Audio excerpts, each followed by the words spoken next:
नमस्कार दोस्तों, मैं doctor Buddhi Prakash Sharma, plastic and cosmetic surgeon, director Cosmo Hair. मैं आपको आज गायनेकोमेस्टिया के बारे में कुछ बताना चाहूँगा। गायनेकोमेस्टिया क्या होता है?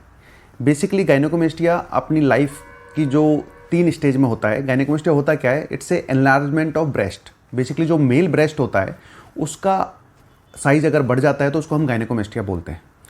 इसके 2 पार्ट होते हैं गायनेकोमेस्टिया के। एक होता है ग्लैंडुलर पार्ट और दूसरा पार्ट होता है फैटी पार्ट। तो केवल फैट का बढ़ना गायनेकोमेस्टिया नहीं होता, अगर फैट के साथ साथ ग्लैंड का भी अगर इन्लार्जमेंट होता है तो हम उसको गायनेकोमेस्टिया बोलते हैं। तो ये जीवन की 3 स्टेज में हो सकता है। एक तो जो बच्चे पैदा होते हैं उनमें, एक प्यूबर्टी के टाइम जब बच्चा 16, 17, 18 साल का होता है तब, और एक एल्डरली एज ग्रुप में होता है। तो जो बच्चों में होता है जन्म के बाद, वो एक नेचुरल प्रोसेस है, वो मैटरनल हार्मोन की वजह से होता है, तो वो अपने आप सबसाइड हो जाता है। दूसरा प्यूबर्टल गायनेकोमेस्टिया जो 14-15 साल 13-14-15 साल पे होता है, वो भी नेचुरल होता है, वो भी सबसाइड हो जाता है।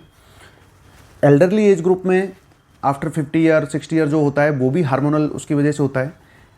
और जो मोस्टली पब्लिक जो अफेक्ट होती है वो यंग एज में होती है, आफ्टर 16-18 ईयर के बाद।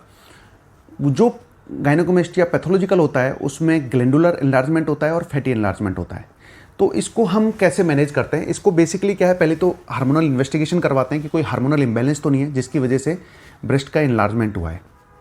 दूसरा, कुछ जांचें लाइक सोनोग्राफी हम करवाते हैं। सोनोग्राफी से हमको क्लियर कट पता लग जाता है कि फैट कितना कंपोनेंट है और ग्लैंडुलर कंपोनेंट कितना है इसका। तो उसी पे बेस होगा इसका ट्रीटमेंट। ट्रीटमेंट क्या होता है? तो गायनेकोमेस्टिया का ट्रीटमेंट जो होता है, अगर उसका ग्लैंडुलर कंपोनेंट है तो हमको निप्पल एरियोला के साइड में एक इंसिजन देके, जिसको कि हम पेरी एरियोलर इंसिजन बोलते हैं, वो चीरा देके और उस ग्लैंडुलर कंपोनेंट को हमको निकालना पड़ता है।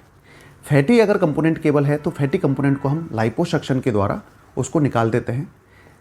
सेफ प्रोसीजर है। इसमें जो स्टे है, हॉस्पिटल स्टे 1 से 2 दिन का होता है। अगर केवल फैट निकालना हो तो सिंगल डे का स्टे है, और अगर आपको ग्लैंड वाला कंपोनेंट भी निकालना होता है तो आपका ज़्यादा से ज़्यादा 2 दिन का हॉस्पिटल स्टे होता है। सेफ प्रोसीजर है।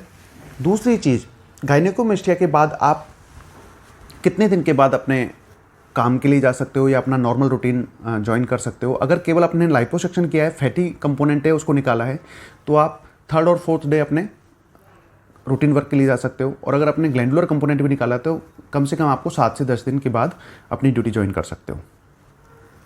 टोटली सेफ प्रोसीजर है। दूसरी चीज़, ऐसा नहीं है कि गायनेकोमेस्टिया आपको हमने एक्सरसाइज कर दिया तो दोबारा होने की संभावना नहीं होती है। आपको उसके बाद अपनी डाइटरी हैबिट्स चेंज करनी पड़ती है, और जो भी एक्सरसाइजेज बताई जाती है वो एक्सरसाइजेज आपको करनी पड़ती है।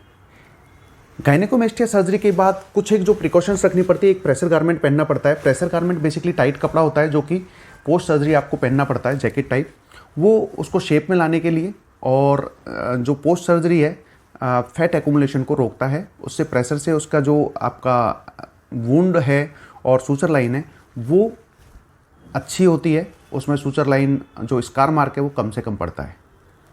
दोस्तों, आगे और भी मैं कई कॉस्मेटिक सर्जरीज के बारे में मेरे इन वीडियो के माध्यम से आपको बताता रहूँगा, जानकारी देता रहूँगा। धन्यवाद।